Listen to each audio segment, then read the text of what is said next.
The dimensions of the device that we would be making, as instructed by our teacher, are 5 cm times 5 cm times 10 cm. The length of the device is 5 cm, while the height is 10 cm.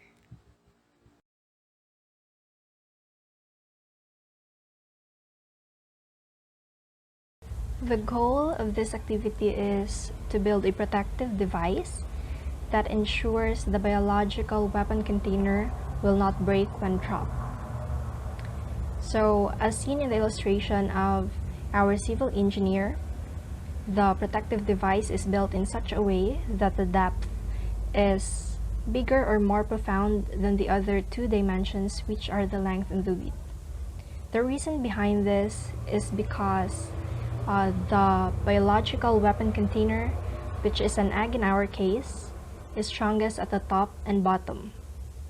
And so if we were to place the egg inside of the protective device in an upright position, then there will be more resistance to impact when the egg hits the ground, and there will also be a lower possibility that the egg would break.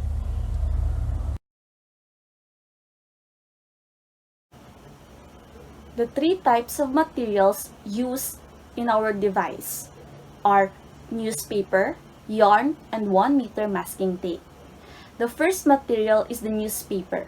It is used as the base of our device in order to hold and protect our weapon when dropping from the second floor of the building.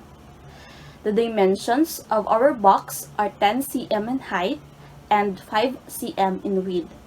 We all know that paper has the characteristic of durability.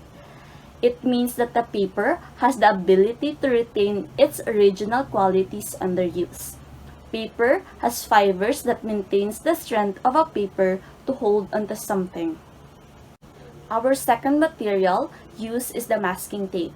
We use 1-meter masking tape to seal the bottom part of the box to ensure that the box will not be damaged by dropping it from the second floor of the building. Tapes has higher adhesion and shear resistance as a result. It is very good for sealing packages and cartoons. And the last material used is the yarn.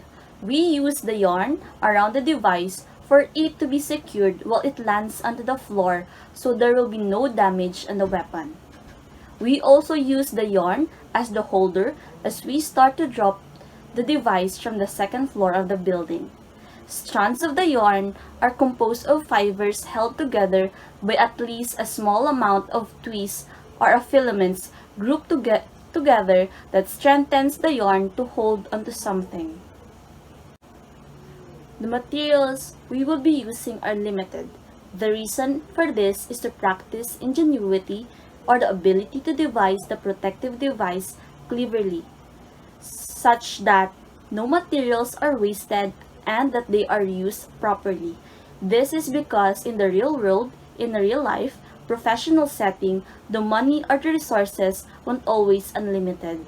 We have to use everything wisely as to ensure that the project that we are handling or the device that we are making will be within the budget.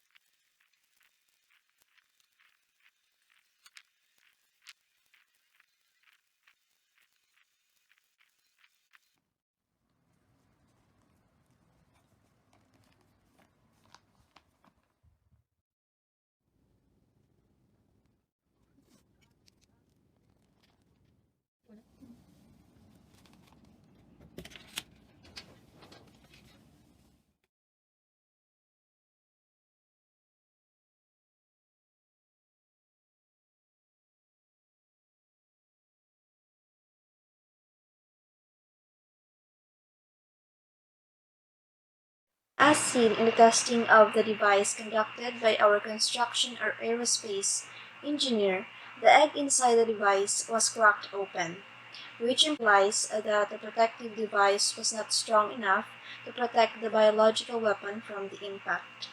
The main reason for this is because despite placing the egg in an upright position, as suggested by our theoretical engineer, there is still a lot of space inside the device, and so the egg would inevitably move from its original position.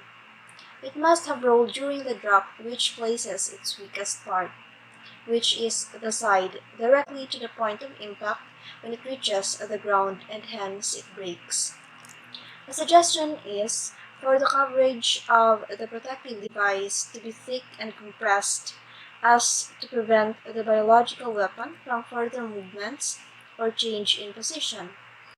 The yarn wasn't enough to fully bind the newspaper, and so it was used to cushion the egg from the fall. However, it was obviously an unsuccessful attempt, and so another suggestion is to have a longer or thicker yarn to fully bind the device or provide more cushion to the egg from the impact.